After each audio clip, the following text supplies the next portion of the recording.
طارق، آپ نے آواز کا استعمال ریڈیو سے شروع کیا 1960 میں شاید. آپ نہیں، آواز کا استعمال تو پیدائش پر ہی رونا شروع کر دیا. مطلب لوگوں کے لیے؟ جی، ریڈیو سے شروع کیا. جی ہاں، ریڈیو 1960 تقریباً یہی تھا. 64 میں ٹیلی ویژن آیا، آپ ٹیلی ویژن پہ آ گئے. آپ نے نوکری کی ٹیلی ویژن میں پہلے؟ نوکری کا انور یہ سن لیں کہ 64 میں ریڈیو پر 150 روپے پہ ملازم ہوا تھا اور 150 پر ہی نوکری چھوڑی. باقیوں کی ترقی ہوتی تھی 5 روپے سالانہ. میری وہ بھی بند تھی کہ میں ذرا ترقی پسند تھا. لاہور میں رہتا تھا، ساہیوال میں گھر تھا. تو میرا ایک دوست ہے، آج کل پنجاب یونیورسٹی میں جرنلزم پڑھاتا ہے، مہدی حسن. تو میں اور وہ ساہیوال سے ہم نکلے تھے یہ عہد کر کے کہ گھروں سے کچھ نہیں لینا اور اپنی زندگی کو خود بنانا. تو لاہور آ گئے. 17 روپے مہینے کی ایک کوٹھڑی بھاٹی دروازے میں ہم دونوں نے لے لی اور وہاں زمین پر اپنا سوتے تھے. سارا دن لاہور کی سڑکیں تھیں، ہم تھے.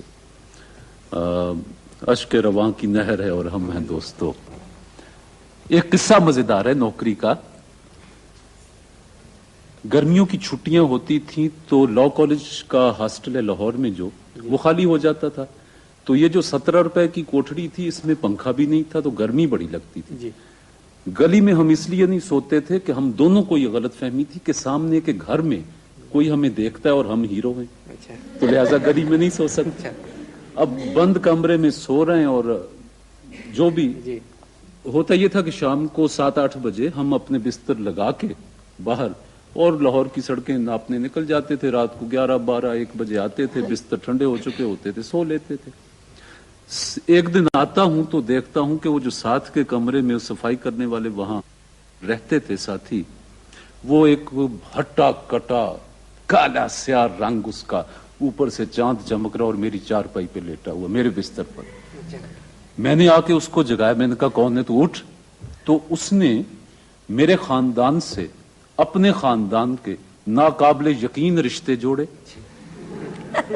اور میں اس کی صحت دیکھ کے بھی خوف زدہ ہو گیا.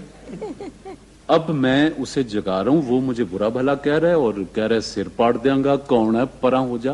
پتہ نہیں وہ نیند کی غنودگی میں تھا کیا تھا.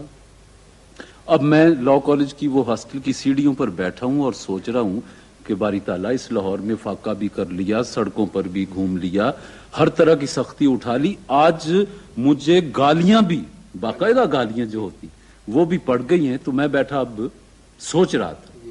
اتنے میں وہ مہدی حسن، وہ پی پی آئی میں کام کرتا تھا، وہ رات کی ڈیوٹی ختم کر کے آیا تو کہنے لگا طارق تو بیٹھا. میں کہ یار آج بڑا رفڑ ہے، بڑا مشکل کام ہے. کہ کیا ہو؟ میں نے کہا یہ صورتحال ہے. خیر وہ بھی میرے ساتھ آیا. اب 2 ہو گیا، کچھ حوصلہ ہوا تو اس کو چارپائی سے گرا دیا. وہ ڈولتا ڈگمگاتا ایک طرف ہو گیا.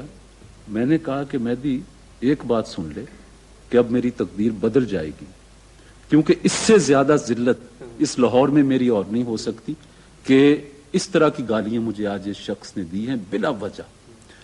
صبح ریڈیو پر پہنچا، آنکھیں میری سوجی ہوئی اور رات کا جاگا ہوا سارا چہرے پہ تشدد میرے موجود تھا کہ ٹیلی ویژن والوں کا خط آیا ہوا تھا کہ ہم نے تجھے اناؤنسر کم نیوز ریڈر سلیکٹ کر دیا ہے.